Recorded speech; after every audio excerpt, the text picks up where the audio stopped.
पत्नीला कर्करोगासारखा गंभीर आजार जडलेला असतानाच पतीने हुंड्यासाठी पत्नीच्या घरी जाऊन जंतर मंतर करत जादूटोणा केलाय। खळबळजनक प्रकार भिवंडीतील निजामपुरा पोलीस ठाण्यातून समोर आलाय। या प्रकरणी पीडित 36 वर्षीय पत्नीच्या तक्रारीवरून पतीसह सासू, सासरा आणि 3 ननंद अशा 6 जणांच्या विरोधात जादूटोणा कलमान्वये गुन्हा दाखल करण्यात आलाय। मेरे हस्बैंड मुझसे इस सिचुएशन में लास्ट स्टेज कैंसर में डिवोर्स चाहते हैं और मेरे सर पे काफी सारे लोन लेके रखे हुए जो वो पे नहीं कर रहे और वो लोन के बारे में मुझे अब पता चला है जब मुझे बैंक के कॉल आ रहे हैं। तो आपको बैंक के कॉल आ रहे हैं रेगुलर? यस। और डिवोर्स के लिए उन्होंने बोला आपको कि मुझे डिवोर्स? हाँ, मुझे कंटिन्यू इस बारे में बोलते जा रहे हैं कि मुझे डिवोर्स चाहिए। इवन उन्होंने स्टेटस भी डाला था मेरे फैमिली के रिगार्डिंग कि इनकी फैमिली ने मेरे ऊपर लोन लेके रखा है, मैंने लोन लेके रखा है और मेरा कुछ कम ज्यादा होगा तो इनकी फैमिली वो चीज पे करेगी। मगर ये सब चीजें उल्टी है और मुझे वो धमकी पे धमकी दिए जा रहे हैं कि मैं तुझे मार डालूंगा, तुझे जिंदा नहीं छोड़ूंगा, तेरे माँ बाप को मार डालूंगा और बहनों को छोड़ूंगा नहीं। अच्छा, नहीं मतलब डिवोर्स की भी बात कर रहे हो धमकी? हाँ। ठीक।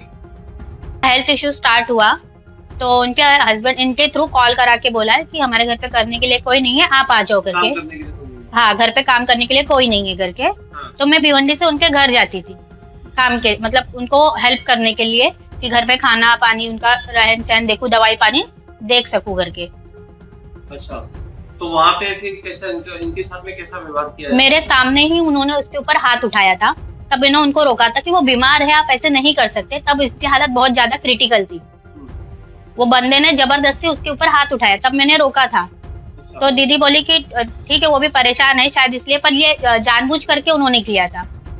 ये एक बार होता तो समझ में आता है, पर डेली जब भी मैं सुबह मॉर्निंग उठने के बाद उनका कुछ ना कुछ चालू ही रहता था।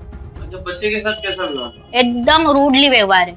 दिनांक 22/1/26 ची घटना आहे। काल निजामपुरा पोलीस स्टेशन इथे एक गुन्हा दाखल झालेला आहे, ज्याच्यामध्ये एक महिला जी डोंबिवलीला सून म्हणून होती, तिला घरातून हाकलून देण्यात आलं।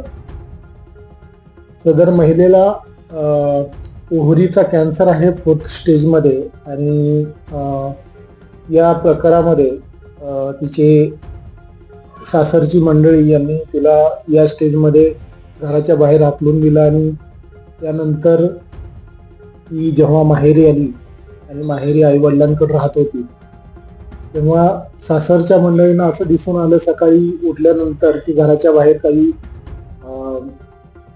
हळदी कुंकू टाकलेला आहे, काही काळ्या बाहुल्या लावलेल्या आहेत आणि लिंबू वगैरे चिरून टाकलेला आहे। त्यांनी पाहणी केली असता या महिलेचा नवरा त्या ठिकाणी येऊन सदर प्रकार करून गेलेला आहे आणि यावरून आम्ही निजामपुरा पोलीस स्टेशन येथे या महिलेचा जादूटोणा विरोधी कायद्याअंतर्गत गुन्हा दाखल करून घेतलेला आहे आणि सदर गुन्ह्याचा तपास सुरू आहे। महाराष्ट्रात आजही अशा अनेक घटना घडत आहेत की ज्या घटनांमधून मोठ्या प्रमाणामध्ये वेगवेगळ्या लोकांचं मानसिक आणि शारीरिक शोषण होतं आहे अंधश्रद्धेच्या माध्यमातून। ही घटना आहे भिवंडीतली।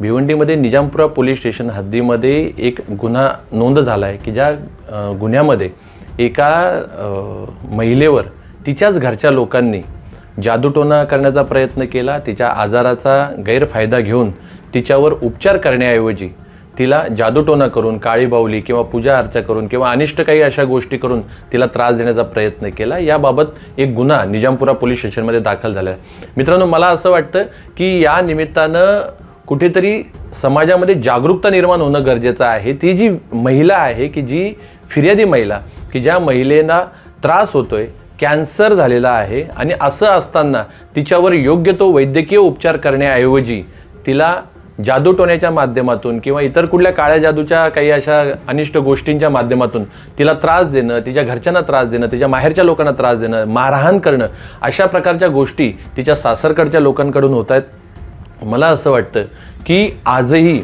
आपण 21व्या शतकामध्ये राहणारे लोक आहोत आणि या परिस्थितीमध्ये योग्य तो उपचार, वैद्यकीय उपचार करण्याऐवजी अशा प्रकारच्या गोष्टी करून अनिष्ट गोष्टींना, चुकीच्या गोष्टींना खतपाणी घातलं जात आहे। आजही समाजामध्ये खूप मोठ्या प्रबोधनाची गरज आहे।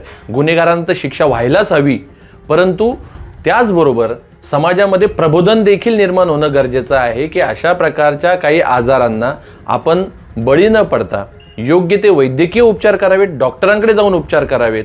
कुठल्याही प्रकारच्या अनिष्ट गोष्टींना, अंधश्रद्धेंना खतपाणी घालणाऱ्या गोष्टींना आपण बळी पडता कामा नये, एवढंच माझं मत आहे.